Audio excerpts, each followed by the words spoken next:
Jamia Millia Islamia university से B arc करना एक काफी अच्छा ऑप्शन है अगर आप बी आर्क करना चाहते हो 2025 में।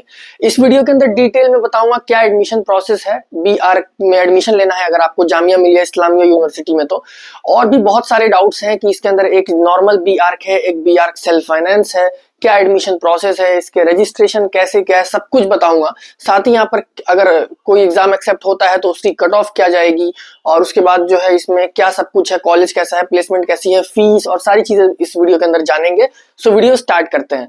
देखो, सबसे पहली चीज, Jamia Millia Islamia university B arc के लिए one of the best college है इंडिया के अंदर, यूनिवर्सिटी है, और NIRF में टॉप 10 के अंदर रहता ही है ये बी आर्क, क्योंकि बी आर्क में इतने ज्यादा कॉलेजेस भी नहीं है। कुछ NITs हैं, कुछ 2-3 IITs हैं, उसके बाद ये है, और कुछ SPA भी है। तो यहाँ पर ध्यान देने वाली बात यह है कि कुछ साल पहले जेई मेंस पेपर 2 के थ्रू एडमिशन होता था। अब जो है यहाँ पर नाटा के स्कोर को ही एक्सेप्ट करते हैं, और बिना नाटा के आपका यहाँ पर एडमिशन नहीं होगा। अगर किसी स्टूडेंट को ये डाउट हो कि हम डायरेक्ट एडमिशन ले सकते हैं या कुछ मैनेजमेंट कोटा, ऐसा कुछ भी नहीं है। यहाँ पर जो है आपको सिर्फ और सिर्फ नाटा का ही स्कोर एक्सेप्ट होगा, और जेई मेंस पेपर 2 भी नहीं होगा। पहले होता था, अब नहीं होता। ये आपका ध्यान देने वाली चीज है। सेकंड थिंग यहाँ पर ये है कि इसके अंदर थोड़ा सा एडमिशन प्रोसेस अलग है। इसके अंदर जो है खुद के इनके रजिस्ट्रेशन फॉर्म आते हैं लास्ट से, फरवरी लास्ट से और मार्च के स्टार्टिंग में, बट अभी तक नहीं आए हैं, क्योंकि मैंने अभी वेबसाइट चेक करके ये वीडियो बनाना स्टार्ट किया है, और मैं रेगुलर चेक करता रहता हूँ रेगुलरली। तो अभी तक कोई भी रजिस्ट्रेशन स्टार्ट नहीं हुआ है। जब भी स्टार्ट होगा मैं वीडियो कर दूंगा, तो आप सब्सक्राइब कर देना। इनका खुद का रजिस्ट्रेशन करना पड़ता है, कुछ 500 to 700 के अराउंड फीस रहती है, और इसके बाद नाटा का भी रजिस्ट्रेशन नंबर यहाँ पर डालना रहता है, या एप्लीकेशन नंबर जो भी। फिर डायरेक्ट जो नाटा का रिजल्ट है, स्कोर, उसके बेसिस पर ये डायरेक्ट रिजल्ट निकालते हैं, और आपका जो है सिलेक्शन होता है अगर कट ऑफ क्लियर होती है। तो कट ऑफ के बारे में ही बात करेंगे। तो यहाँ पर दो बी आर्क देखने के लिए मिलता है, एक है नॉर्मल बी आर्क, दूसरा है B arch self finance. Difference क्या है दोनों के अंदर? देखो, सबसे बड़ा जो डिफरेंस है वो फीस का है। अगर हम वैसे देखें तो दोनों में 40 सीट्स हैं, अप्रोक्स 80 सीट्स हैं, बट यहाँ पर जो है आपको बी आर्क, जो नॉर्मल बी आर्क है, उसके अंदर अप्रोक्स 1 ईयर की 16 to 17,000 फीस देखने के लिए मिलेगी, और 5 साल का बी आर्क होता है। वही बात करें सेल्फ फाइनेंस में, तो 1 ईयर की अप्रोक्स 85 to 90,000 के अराउंड फीस देखने के लिए मिलेगी, वेरी करती है। सो ये 85 to 90,000 जो ज्यादा वाली फीस है, ये भी अदर कॉलेजेस के अकॉर्डिंग काफी कम है। अगर हम NIT से कंपेयर करें या IIT, वो ऑब्वियसली IITs का लेवल भी बहुत ऊपर चला जाता है, बट वैसे भी अगर देखा जाए तो बी आर की बहुत सारे अदर कॉलेजेस में भी बहुत हाई फीस देखने के लिए मिलती है, और 5 साल का है। बट यहाँ पर काफी अफोर्डेबल है, ये one of the best affordable university बोल सकते हो आप इंडिया के अंदर।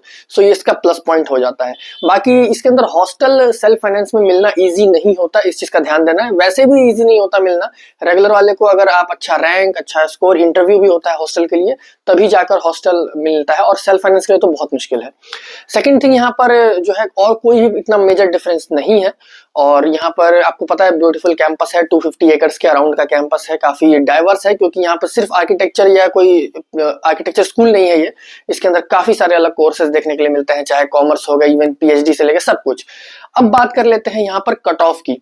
तो कट ऑफ बात करें, इस साल 2024 में बहुत हाई कट ऑफ गई थी, अनएक्सपेक्टेड था ये, क्योंकि पिछले 2-3 साल पहले नाटा में अगर जनरल की बात करें तो 140 पे भी सिलेक्शन हो जाता था। अगर हम कुछ राउंड की बात करें तो 140 स्कोर जनरल के लिए, जितने भी नॉन मुस्लिम है वो जनरल में आते हैं, चाहे कोई भी कैटेगरी हो। उसके बाद बात करें मुस्लिम जनरल के लिए, तो 140 अराउंड मुस्लिम OBC ST, फिर मुस्लिम वुमेन के लिए है, फिर इंटरनल कोटा लगता है जिन्होंने जामिया से 12th किया, तो 135-130 पे हो जाता था। But last year cut off बहुत हाई गई है। तो लास्ट ईयर की जो कट ऑफ की अगर हम बात करें तो 160 प्लस हुआ था जनरल के लिए, तो ये बहुत बड़ी चीज है। ऑब्वियसली यार सेल्फ फाइनेंस की कट ऑफ थोड़ी लो जाती है, क्योंकि उसकी फीस भी ज्यादा है, जैसा मैंने आपको बताया, एंड ये जो है आपको उसकी खुद की फीस देनी रहती है, इस वजह से। सेकंड थिंग, यहाँ पर लास्ट ईयर 160 प्लस था जनरल के लिए, और मुस्लिम जनरल के लिए 150 प्लस, बाकी अदर कैटेगरीज के लिए 140 से 145 प्लस रहना चाहिए। तो कंपटीशन ईयर बाय ईयर बढ़ता ही जा रहा है। अब हो सकता है इस साल भी 160 प्लस जनरल के लिए जाए, 157 158 पे भी चांसेस बन सकता है, बट आप जितना अच्छा स्कोर करोगे उतना ज्यादा चांसेस है। प्लेसमेंट की बात करें तो सबसे पहली चीज मैं आपको क्लियर कर दूं, अगर हम NIRF डेटा को देखें तो यार वही रहता है, वो दिखाते हैं आउट ऑफ 40 स्टूडेंट्स। NIRF में रेगुलर की ही यहाँ पर सीट्स दिखाई जाती है। एनआईआरएफ में सेल्फ फाइनेंस का डेटा नहीं होता, इस चीज का हमें ध्यान देना है। तो एनआईआरएफ में 40 दिखाते हैं, आउट ऑफ 40 में किसी साल 25, किसी में 35 स्टूडेंट्स प्लेस्ड हो जाते हैं। सो ठीक है ये। और वही बात करें, सेल्फ फाइनेंस में भी प्लेसमेंट होती है, ऐसा कोई दिक्कत नहीं है। बट वही है, मीडियन पैकेज आपको पता होगा, जो बीआर करना चाहते हैं, आपने काफी रिसर्च करी होगी कि बीआर और बीटेक के प्लेसमेंट में बहुत बड़ा डिफरेंस है। बीआर में इतनी अच्छी प्लेसमेंट, मतलब सैलरी पैकेजेस सीएस जैसा नहीं देखने के लिए मिलेगा। मीडियन पैकेज अच्छे से अच्छे कॉलेज का भी 6 to 7 5 LPA तक का रहता है। सेम वही जामिया का भी यही हाल है। और ऊपर से इसमें फर्म्स होती हैं, इतना कोई कंपनीज एमएनसीज इतनी नहीं होती बीटेक इंजीनियरिंग की या एमबीए की जैसा। सो इस चीज का ध्यान देना है। तो प्लेसमेंट पे इतना फोकस नहीं रहता बीआर में, चाहे कोई भी कॉलेज हो। ऑब्वियसली आईआईटी की बात अलग है, वैसे प्लेसमेंट इसमें भी वैसे ऑन कैंपस हो जाती है, कोई प्रॉब्लम नहीं है। सो इस चीज का हमें ध्यान देना है। सो वीडियो यहाँ पर हमारी कंप्लीट हो जाती है। जैसे ही फॉर्म आएंगे मैं आपको अपडेट कर दूंगा। और यहाँ पर ज्यादा कोई मेजर डिफरेंस नहीं है, क्योंकि बहुत सारे स्टूडेंट का डाउट आता है कि रेगुलर और सेल्फ फाइनेंस। एक इंपॉर्टेंट चीज और मैं आपको बता दूं, जब आप फॉर्म फिल करोगे तो प्रीफरेंस देनी रहती है। नंबर 1 पर आप रेगुलर सेल्फ फाइनेंस रखोगे या फिर सेकंड पर कौन सा रखोगे।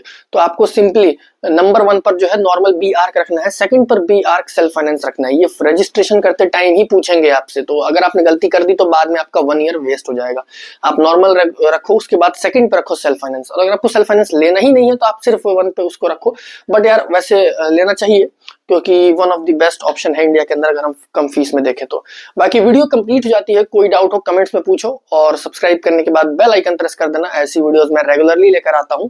बाकी मिलते हैं कल की एक और ऐसी ही इंपॉर्टेंट वीडियो में।